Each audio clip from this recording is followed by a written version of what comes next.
From colourful thatched houses and a medieval guildhall in the little Essex town of Thaxted, this route heads cross-country to the remains of a Cistercian abbey. The way back follows the infant River Chelmer and climbs past the town's windmill and cathedral-like church.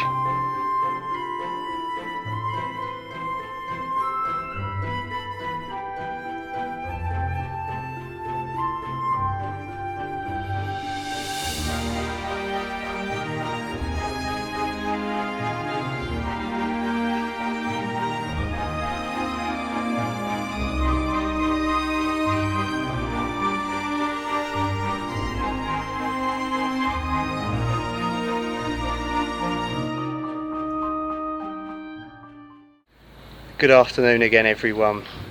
I'm in Thaxted in Essex today. It's a lovely historic town and I'm joined by the very lovely Candice. Hello. Here she is.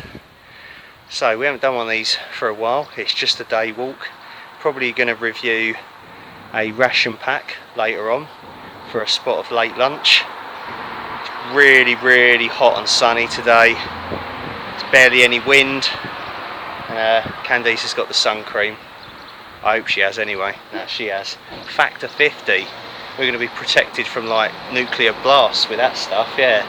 Anyway, we've literally not even left Thaxted, where we've parked the car, and we've come across the Maypole pub. And you know what that means? It's time for a little drink. So enough thinking, let's get drinking.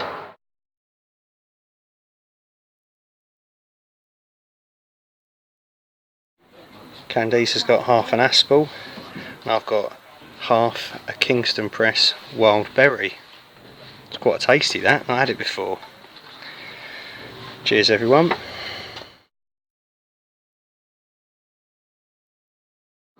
Okay, we have finally left the Maypole pub. Very nice, very friendly, and the ciders were good. But it's time to get a shift on. The walk's about 8.5 miles, 4 hours it should take, probably take us a bit longer.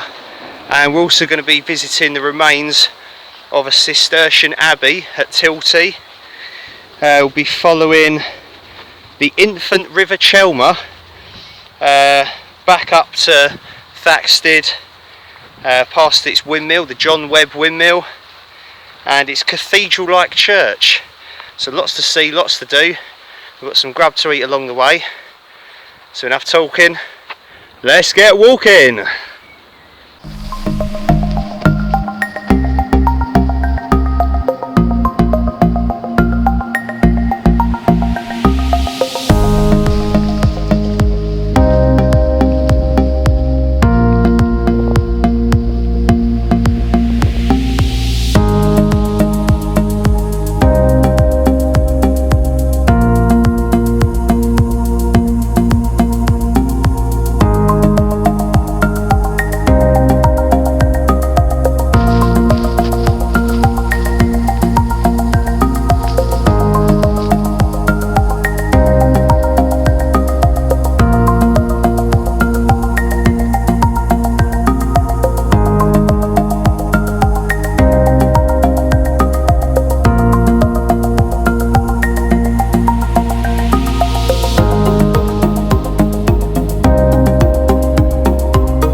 Well, welcome back. We've reached the halfway point of the walk and we're outside the lovely little church at Tilty, and just behind the camera is the remains of the Cistercian Abbey, Tilty Abbey itself, so we'll be showing you that in a minute, but we're stopping for something to eat because we are starving. I'm going to have an MRE. This is US MRE menu 5, chicken chunks white cooked. Now I believe this is like a non-cook menu, so ideal for like hot weather and stuff. So we'll get into it and we'll have a look what we've got. First off, we've got the usual MRE spoon. I've got the tray as well with me today. Next up we have a carbohydrate electrolyte beverage powder, lemon and lime. That's going to come in handy for the rest of the walk. We've got a rather big sachet of buffalo style hot sauce. Don't know what that's going to be like. I might try a tiny little bit because it could be better than normal hot sauce, but probably not. We've got some plain tortillas, lovely jubbly. Then the main itself, the chicken chunks white, or as they've spelt it with an X, chicks chunks white. That sounds really bad. It sounds really unappetising. No, it sounds quite Dirty. Yeah. Yeah. The cardboard bit with like your nutritional information on, you can pause that if you want. Then, we've got some peanut M&Ms. Yes. Nice. Candice just went yes. A little face lit up. Now good. Right. Then we've got a chocolate flavour First Strike nutritious energy bar. So because it's hot, this one's melted a little bit, which is good. We'll be able to eat it straight away. Then my favourite, the cheese spread. Face. It's like a bulldog licking piss off a nettle.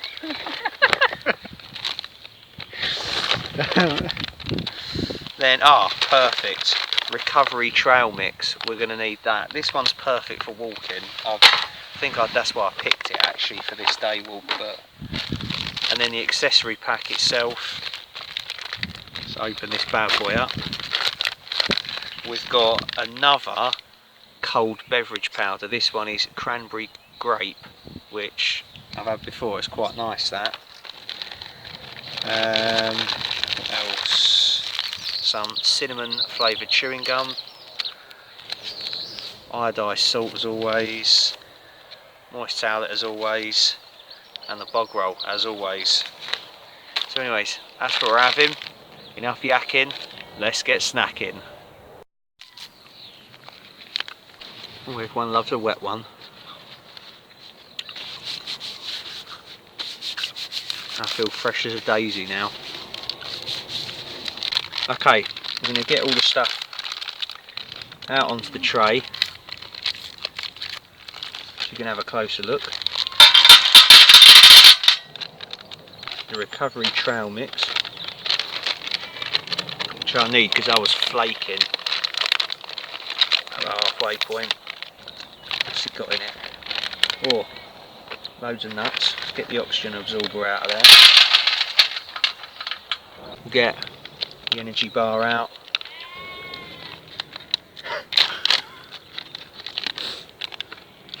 And there we go. That still looks tough though, doesn't it? Huh? It still looks tough though, doesn't it? Tough? Yeah. It's asked me out for a fight twice already. And we've got our plain tortillas, which I'm going to be putting the chicken in. A buffalo style hot sauce. I'll probably put a little bit on the spoon just to try it first. Cheese spread, that's sort of melted down already, so that'll work perfectly. Right, I think the moment of truth is we've got to get the chicken out, haven't we? Yeah, it doesn't come with an FRH or matches, so you just eat this cold. Smells of chicken. Candice's face is just like, no. Oh, It's in chunks. Oh, it smells like chicken now. I can smell it. Yeah, definitely. It's cooked, isn't it? That is cooked. Yeah. Yeah. Right. You see my dad tomorrow. Yeah. Oh, all the water's come out. Oh. Right, let's get the. This could be like the tuna again, and I like chicken as well. Let's try a little bit on its own. Couldn't get a big chunk. What's a big chunk? I like that. There you go. It's alright, it's not the best chicken I've ever had.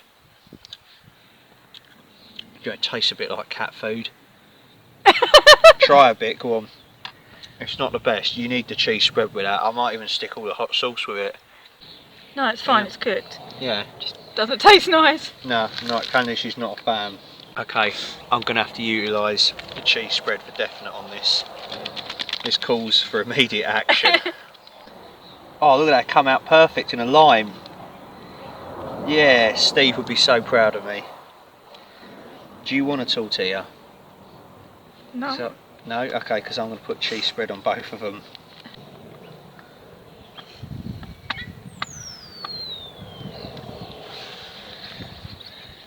I think that's the best I've ever spread this. Usually comes out in like a block. Oh, torn a hole in the tortilla. This ain't going to win any Michelin star awards.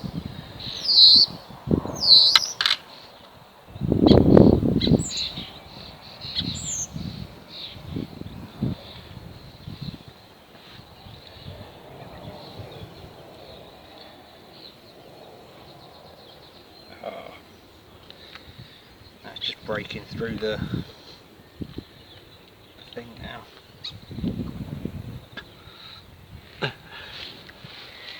Looks like a train wreck. It's better like that though. The cheese hides the taste. Definitely. I can deal with that, to be fair. Oh. Would I get this menu again? Already I can tell you no. Right? It ain't as bad as the tuna, but it's not that far off of it. It smells better at least, but it's the chicken is, yeah, it's not good quality. Like It's processed. It's processed, yeah. I don't even think you'd give it to the cat or the dog. They'd probably throw it back up. Yeah. We've just had some of the recovery trail mix, like pretzels and stuff. They're really good. This menu would be perfect for like a long walk and stuff like that. So yeah, it's a good menu for what we're doing today, but the chicken just could be a little bit better quality, definitely. Right, we're going to try out the carbohydrate electrolyte beverage powder lemon and lime flavour first. And have a look at it. Oh, a very bright yellow colour to it. Really strong smell. It smells like toilet cleaner or something.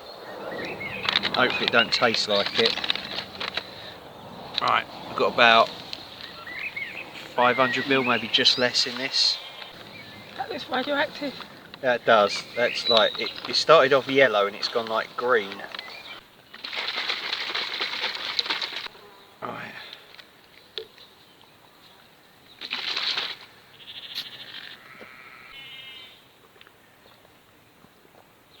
That's not bad actually. It's more lime than lemon. Can we try a bit? What do you reckon? I like that. It's alright, yeah? Next thing, let's try out some of the peanut M&Ms. They're good. You can't go wrong with them, can you? You can't balls up an M&M. I think I've tried these before, but let's have a go on the First Strike energy bar. This one's chocolate flavour. Once that's melted, it's a lot easier to eat, of course. And it actually tastes better, I think. Like a chewy, sticky kind of texture to it. Little crunchy bits in the middle. I mean, you're a bit of a unattractive looking shape, but they taste pretty good, I think. This one's probably slightly better than the apple cinnamon one, I think.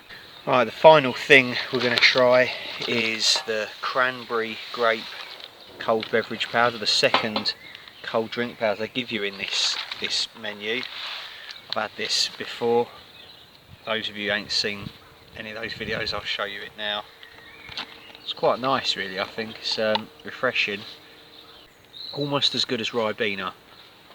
You probably, I don't know, I prefer it to be a little bit stronger. I've watered that down quite a bit. It goes to show you how dark it is. I mean, it's a slightly tinted bottle, but it's got quite a dark colour to it. You get more of a grape taste coming through than cranberry, to be fair. Anyways, but it's all good. Can't stand plain water. I'm quite fussy like that, so I have to flavour water where I can. Anyways, so yeah, overall it wasn't a bad menu. It was something different. The chicken, I think, needs to be slightly better quality, but I understand they've got to use preservatives and stuff to make it last and stuff. But overall, the sides were really good, the drinks were really good, and really, you know, we picked the best menu for what we're doing today. You know, long walk, hot weather, perfect. So that's been US MRE menu 5, chicken chunks white cooked. We're going to carry on with the walk and we'll show you the remains of Tilty Abbey. We are looking at the site of Tilty Abbey, one of 3 medieval Cistercian houses in Essex. Cistercian monks led a disciplined and simple life based on spirituality and manual work. They lived in remote or inhospitable places where they could withdraw from the material world. Tilty was such a location, on low-lying marshy ground in an isolated river valley far from the concourse of men. In 1153, a Cistercian abbot and a few monks travelled from Walden Abbey in Bedfordshire, a daughter house of Riverlow Abbey in Yorkshire, to establish an abbey here. It was founded by Maurice Fitzgeoffrey, who was Sheriff of Essex and Hertfordshire. Once the land was drained, building began in earnest in 1188. The abbey church was finally consecrated in 1221. During the 13th and early 14th centuries, the wool trade with Italy brought prosperity to the abbey, which may have led to a great rebuilding in the early 14th century. It is estimated that Tilty Abbey had a flock of 7,000 sheep on various holdings. The chancel of the parish church behind us was built at this time. It was the former gatehouse chapel for the abbey, one of only 5 surviving in England, and has a fine east window. Over the years, the remains of Tilty Abbey have attracted interest from amateur archaeologists and enthusiasts. In 1942, the Reverend Hugh Cuthbertson and Francis Steer investigated the monastery, and the finds are on display in the parish church. In 2010, English Heritage funded detailed earthwork and geophysical surveys which identified previously unknown features. Although little of the abbey survives above ground, the earthworks show the complexity of its former buildings, roads and boundaries. The buried wall foundations show particularly well in dry weather as pale parch marks against the surrounding grass. These fragments of stonework are the only surviving remains above ground of Tilty Abbey. They are part of the early 13th century east wall of the Lay Brothers range. This was a long building on the west side of the cloister. The upper floor of this building provided accommodation for the Lay Brothers. Under this was a cellarium or cellar with a vaulted ceiling supported on pillars. The cellarium was a store for food and other materials. The remains of the arches which formed the vaults are shown in orange. The Cistercian Lay Brothers were members of the monastic community who did the abbey's agricultural and industrial work. They also took vows of obedience to the abbot and observed the rules of the Cistercian order, allowing the monks to concentrate on their spiritual duties. On this side of the stonework, Study of it reveals evidence of the abbey cloister. This was a covered walkway enclosing an open garden area. The cloister was the heart of the abbey, where monks worked and meditated. We are now standing in the abbey cloister. On this side of the wall there is evidence of the buttresses, which were designed to balance the thrust of the vaults on the other side of the wall. The open colonnades and natural light made the cloister an ideal space for study, working on manuscripts and for exercise. Cistercian daily life was focused on worship and manual work. The monks' diet was plain and consisted of a single meal a day. On feast days, fish, eggs and other delicacies would be served. Wine and ale made in the abbey were drunk in moderation. We are now standing at the northern edge of the inner court of the monastic precinct. The abbey watermill is behind us, and in front of us, under the grass, lay the stone foundations of the abbey church and monastic buildings. The precinct and surrounding lands of Tilty Abbey were far larger than the 5 hectares now protected as a historic monument. These supplied the abbey's food, clothing and building materials. There were woods, farmland, orchards, vineyards, hop grounds and gardens. Streams were diverted to power watermills and fill large fish ponds. Cistercian monasteries managed these resources through a system of agricultural centres known as granges, which were in turn managed by monks known as lay brothers. In the years before the dissolution of the monasteries by Henry VIII in the mid-16th century, Tilty Abbey's finances were in a poor state. In 1529 the guest house and grange were leased to Thomas Grey, Marquis of Dorset, for 13 years. When he died, his wife, Lady Margaret Wotton, took over the lease. Margaret was a strong character and regularly interfered in the abbey's affairs. In 1530 she deposed the abbot, Roger Beverley, for being unthrifty and made life so unpleasant for his successor that he resigned after just 2 years. Only 5 monks and the last abbot, Robert Palmer, were in residence when the abbey surrendered to the crown in February 1536. Demolition and stripping of the buildings for their lead and other materials soon began. Building stone that once formed part of the abbey buildings was reused around the parish. It can be found as far away as Thaxted and beyond. The abbey's goods were sold at auction. Lady Margaret, who signed the bill of sale, purchased the best brass pots, 2 brewing vats and the church organ. An inventory taken just before the dissolution shows an impressive list of vestments and plate for such a small abbey.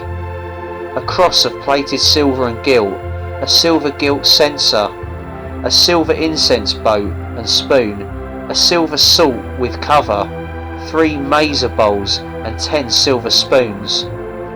The former guest house was rebuilt as a manor house, but demolition of the other abbey buildings continued into the 16th and 17th centuries until little more than the guest house or manor house and its associated buildings remained. Today all that survives of the abbey's buildings above ground are just 2 fragments of the west range of the abbey and the gatehouse chapel, which is now the parish church. If we look carefully, there are many clues to Tilty's wartime history scattered around the hamlet. Numerous pillboxes follow the GHQ line along the River Chelmer and its tributaries. This defence line was built in 1940 to contain the expected German invasion. The base for a 129mm spigot mortar or blacker bombard still survives in the Abbey meadow.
as you can see, we've made it back to the John Webb windmill and the parish church of Thaxted. So we had this sort of looming towards us as we came up the hill. I just said to Candice, I think it's a brilliantly designed route, this one. The way whoever designed it has laid it out, it's got sort of like a really good finale to it. It started really well with the line of poplar trees. You had Tilty Abbey and church halfway round. Then we followed the River Chelmer, and then you get to finish with this view as you come up the hill. It's absolutely brilliant. And to be honest with you, the sounds of the planes overhead hasn't bothered us at all, really. They've been quite regular, you get used to it. We could actually see the control tower of, where is it? There. We could actually see the control tower of Stansted Airport over in the distance. That's not too far away. And we've earned ourselves a cider in the pub, so we're not sure which pub we're going to go to. We might even go back to the Maypole, we're not sure, but yeah, we're going to go and find a pub, have a well-earned cider, and then we'll be heading home.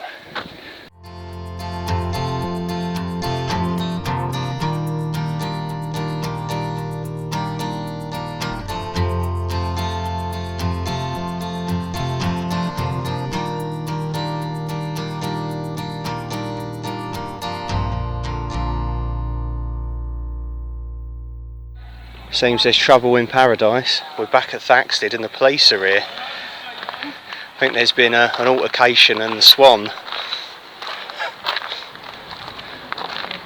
Looks interesting. 4 coppers as well, bloody hell. 2 police cars. This is great.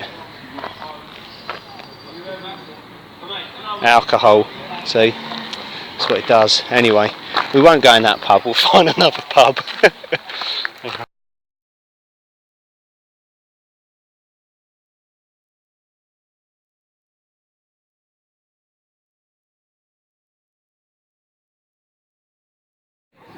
We've got ourselves 2 well-earned halves of Aspel cider.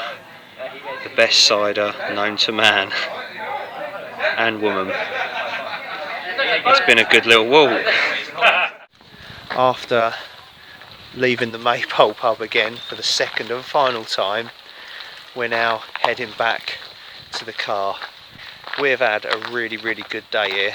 It's been really good fun. We've met some really lovely people. We've been made to feel welcome in Thaxted, and no doubt we will come back here at some point in the near future. May not be a video, but we'll definitely return it. It's a lovely part of the world, and I highly recommend coming here if you've not been here. It's well worth a look, definitely. Anyways, I'm waffling on.